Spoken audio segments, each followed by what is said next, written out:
আপনাদের সকলকে জানাই আমার আন্তরিক অভিনন্দন। অনেক বীর দেশপ্রেমিক নাগরিক আত্মবলিদানের মাধ্যমে আমাদের এই অর্জিত স্বাধীনতা। আজ মহান 15 আগস্ট এই দিনটি অন্যান্য দিনের মতো শুধুমাত্র একটি তারিখ নয়। 15 আগস্ট দিনটি আপসীন সংগ্রাম, নিঃস্বার্থ ত্যাগ আর আত্মবলির প্রতীক। 1947 সালে এই দিনে দীর্ঘ 190 বছরের ব্রিটিশ শাসনের অবসান ঘটিয়ে ভারত অর্জন করে তার বহু আকাঙ্ক্ষিত স্বাধীনতা। সেই মুহূর্তটি শুধু ভারত ইতিহাসে নয়, বিশ্ব ইতিহাসে এক অবিস্মরণীয় ঘটনা।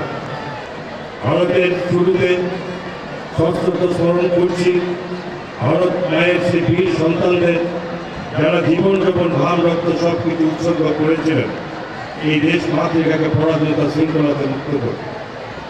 আজ স্বাধীন দেশে স্বাধীন নাগরিক আমরা।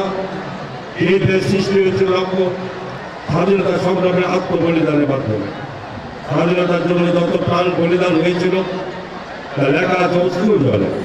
যারা স্বাধীনতা সংগ্রাম করতে করতে স্বর্গত হয়েছেন, আমি নিশ্চিতভাবে বলতে পারি তাদের কাছে স্বর্গের চেয়েও এই প্রিয় জন্মভূমি।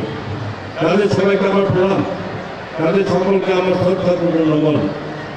1757 সালে পলাশী যুদ্ধ থেকে শুরু করে 1947 সাল পর্যন্ত এই দীর্ঘ সময় ধরে আমাদের দেশ ছিল ব্রিটিশদের অধীন।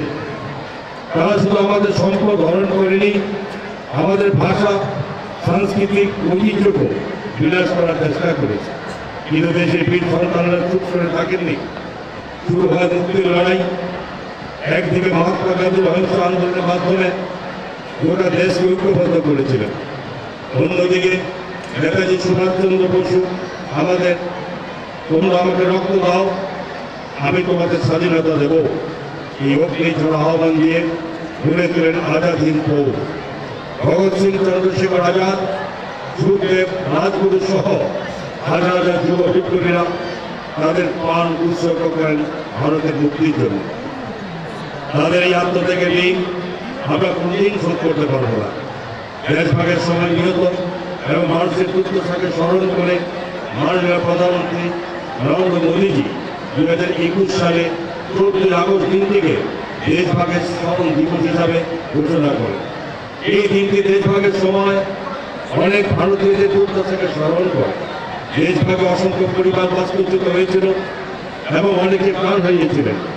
এর লক্ষ্য ভারতীয়দের সামাজিক বিভাজন, বৈষম্য দূর করা এবং একতা, সামাজিক সম্প্রীতি এবং মানব ক্ষমতায়নের চেতনাকে আরও শক্তিশালী করা প্রয়োজনীয়তা স্মরণ করিয়ে দেওয়া। এই বিভাগের পরে 1 থেকে 2 কোটি মানুষ বাস্তুচ্যুত হয়েছিল এবং 2 লক্ষ থেকে 20 লক্ষ মানুষ মারা গিয়েছিল।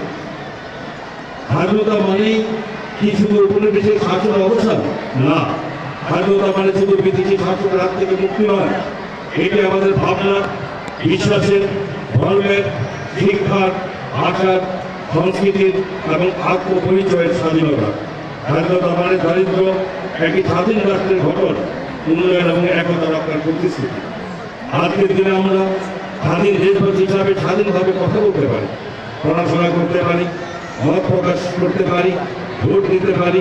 এগুলো সবাই মহান স্বাধীনতার উপহার। কিন্তু প্রশ্ন হলো আমরা স্বাধীনতাকে কতটুকু সম্মান করছি। আমরা কি এই বিষয়টি শিখতে পেরেছি যে স্বাধীনতা মানে স্বেচ্ছাচার নয়।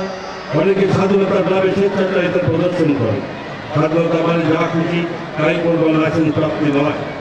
স্বাধীনতা মানে কর্তব্য পালনের যোগ্য হওয়া, দায়িত্ব পালনে সক্ষম হওয়া, শৃঙ্খলা রক্ষায় সতর্ক থাকা এবং দেশের আইনের প্রতি সন্ত্রাসী থাকা, সর্বোপরি সচেতন নাগরিক হওয়া।